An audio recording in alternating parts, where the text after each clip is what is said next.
আজকে দেখাবো চুনো মাছ কী করে রান্না করতে হয়। প্রথমে মাছগুলোকে হলুদ, লবণ এবং একটু সর্ষের তেল দিয়ে ভালো করে ম্যারিনেট করে দিতে হবে। যেন তারপরে মিক্সচারে একটু কাঁচা লঙ্কা, কালো সর্ষে, সাদা সর্ষে, একটু লবণ, একটু জল দিয়ে ভালো করে এভাবে মিক্সিং গ্রাইন্ডারে পেস্ট করে নিতে হবে। এবার কড়াইতে বেশি তেল দিয়ে ভালো করে মাছগুলো একটু ডোবা তেলে ভেজে নিতে হবে এবং একটা পাত্রে হলুদ গুঁড়ো, লঙ্কার গুঁড়ো, জিরে গুঁড়ো দিয়ে সর্ষের তেল দিয়ে ভালো করে একটু জল দিয়ে ম্যারিনেট করে নিতে হবে।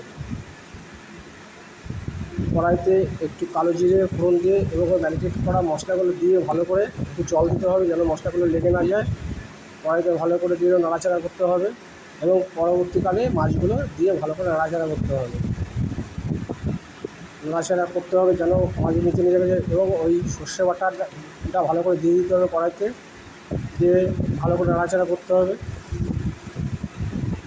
যেন নিচে না লেগে যায় এবং ওর সঙ্গে জল, পরিমাণ মতো জল দিতে হবে এবং যে যেমন লবণ করবেন সেই লবণ উপরে ধনেপাতা দিয়ে রেডি হবে। ভিডিওটা ভালো লাগলে প্লিজ একটু সাবস্ক্রাইব করবেন এবং একটু শেয়ার করবেন।